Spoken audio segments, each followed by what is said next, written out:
Hello, friends and neighbors. Let's talk about the strong bearing the infirmities of the weak. Welcome to A Word for Wednesday. Thank you so much for joining us. Each Wednesday, you will find Boggs Family Ministries is here with our host, Davy Boggs. Having you along with us is a wonderful addition. Now, let's enjoy together A Word for Wednesday. Thank you, Brother Devin, and thank you for joining us on A Word for Wednesday. It is our pleasure to have you along with us today. Referring back to last week, I was reviewing for myself and for those watching the great things that God has said, the wonderful promises He has given us. And I mentioned we needed those. My family, we needed to be reminded of those promises of God and of those guidances of God, and that God was in control because of the situation that we were facing at that particular time. This week, again, we have a dear friend that passed away very suddenly and completely unexpectedly, and it has left us reeling. What sense does it make? It doesn't. It doesn't make any sense. Our friend is gone prematurely, at least to us. They always leave prematurely. And our friends that are left behind, the family, they are grieving, they are hurting, they are asking questions, they are wondering, they are trusting. And we're trusting with them. One thing we know, God knows. That's about the best I can do with it sometimes, is that God knows and I don't. You are God and I'm just a man. I received a text this week, nearly daily. I get a text from Brother David from Kentucky, one of our long-time friends and a very, very good man. Brother David and Sister Karen are praying people and good, godly people, have been such a positive influence on our lives. And he sends out a nearly daily text, and it went something like this: God does not comfort us so that we might be comfortable. He comforts us so that we might be comforting, that we might comfort others. Man, a lot of truth in that, Brother David. A lot of truth for me. Comfort the afflicted, God. Comfort the afflicted. I want to be comforted. What I really want is, I want to be comfortable.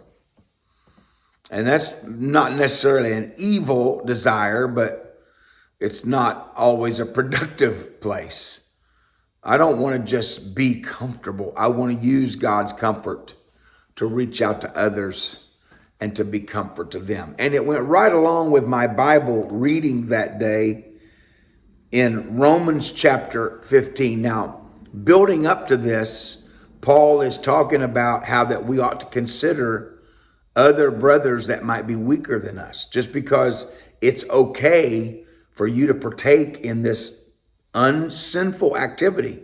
It's not sinful, but it could be a trip hazard to those that are following you, someone who's weaker than you. You ought to consider that. Maybe it's not wrong biblically for you to do that, but you may be leading someone behind you down that road. They may see what you're doing, and because they're weaker, they are entrapped by that activity and pulled into sin. Paul said, let's consider that. And then he says in verse 15, on those lines, he says, we then that are strong ought to bear the infirmities of the weak and not to please ourselves. Now that fits perfectly into what he's saying here about leading weaker ones down into temptation. Although we may be strong enough to walk by that place, they may not be. And we lead them down there and we lead them into sin, we have some responsibility in that. Therefore, he said, we ought to bear the infirmities. We that are strong ought to bear the infirmities of the weak, not just please ourselves, but let's expand on that. When we are strong, what should we do with our strength? Only enjoy our strength or use our strength? When we are comforted, what should we do with that? Sit back and enjoy that comfort, or find someone else to comfort along the way? When we are strong. Now, sometimes we don't feel spiritually strong. Sometimes we may not be spiritually strong, and we need others to give us a hand, pull us up. Thank God that they have.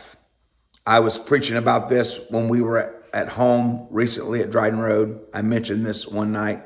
There was a period of time there I needed help. I needed guidance. My pastor, Brother Benny Sutherland, reached down and helped me every step of the way. Every day I was so needy. Every week I was needy. He was preaching to me every week. Oh, what a burden I must have been to him. I was sitting right there on the front row, waiting for the Spirit of the Lord. And he would get up in the pulpit and take the word of God, and he would slice me and dice me. It's what I felt like. I felt like he was killing me. And I would just ease down on the floor and kind of ooze into the altar and pray through every service. But he was pouring into me. The strength that God gave him, he was given to me. He's trying to make me a better man, trying to make me a better Christian, trying to make me a better husband, trying to make me a better dad. He's trying to pull me up. And he did. Through the months and the years, he got me back up on my feet again. And I was rejoicing, and I was shouting again, and I was running again, and I was joyful again. And I was so thankful for what God had done in my life. I can't describe to you the spiritual high that I felt during that period of time. I was back on my feet by the grace of God. And I was enjoying my Christian experience in ways that I had never enjoyed it before. What a privilege. What a privilege, God, to be serving you in fullness and in wholeness. I thought it was great. It was great. It was wonderful. Then my pastor called me into the office and he said, okay, now, Davey, thank God for what he's done for you. We have been carrying you, and we have been glad to do it. We have been babying you along, and we have taken pleasure in whatever we could do. We don't regret any of it. We don't bemoan any of it. Thank God he gave us all the strength to help you along, Davey. Thank God you've received it. Thank God you've believed it. Thank God you're on your feet. He said, now, there's a bunch of other people out in this church and around this church that need the same thing you got. And I need you to help me do it. I can't do it all. It's time for you to get down in the ditch and start pulling some people out yourself. What was he saying? Davey, when you're strong, don't forget the weak. Don't just enjoy the strength. Don't just enjoy the blessings. Use those blessings on someone who needs some strength. The weak, those who are infirm, those who are struggling to breathe, like you were. Take the blessings you have received. Use them to help someone else. Don't just take the comfort of God and sit back with your feet up and enjoy comfortable living. But get down off your hoss, big boy, and comfort somebody else. Wow. Paul spoke to me all those years ago through my pastor and was speaking to me this morning. When you feel victory, thank God for it. Rejoice in it. Shout a while. Run the tops of the pews if you want to. Rejoice in the Lord. And then look around for someone who's not rejoicing. And as God gives opportunity, help them. We don't want to force ourselves on anyone. Some people are not ready for help. Some people are not at the stage where they realize they need help. Don't hurt somebody, but help somebody.